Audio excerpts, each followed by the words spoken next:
Ordblindhed. Sammen kæmper vi for dine drømme.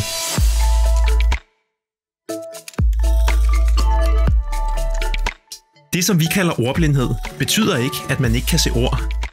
Så for at forstå, hvad det vil sige at være ordblind, må vi starte et andet sted. Det handler nemlig om drømme.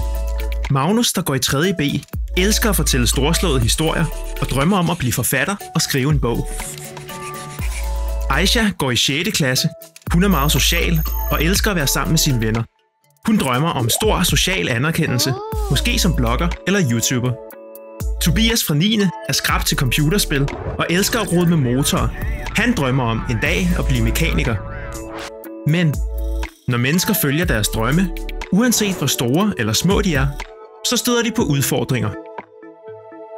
For ordblinde er udfordringen at lære at læse og skrive. Ordblindhed er medfødt.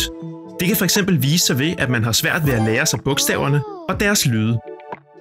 At man læser langsomt og ikke er god til at stave. Det afhænger ikke af, hvor dygtig man ellers er til at lære. Udfordringer kan gøre os til stærkere mennesker og hjælpe os til at nå vores drømme.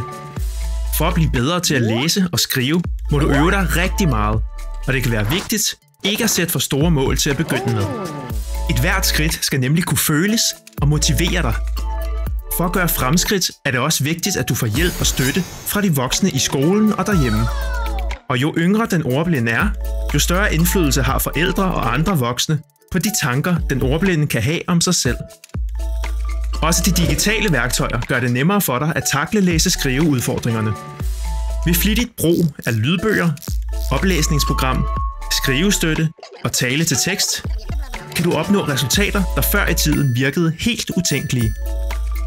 Hold øje med de langsigtede mål, og husk at fejre de små fremskridt. Det er god motivation og letter trykket fra det hårde arbejde.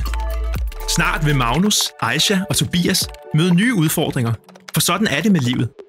Ordblindheden vil følge dig igennem ungdomsuddannelse, job og drømme, men hvis du holder dig i form og har værktøjskassen parat, er der ikke noget, der kan stoppe dig.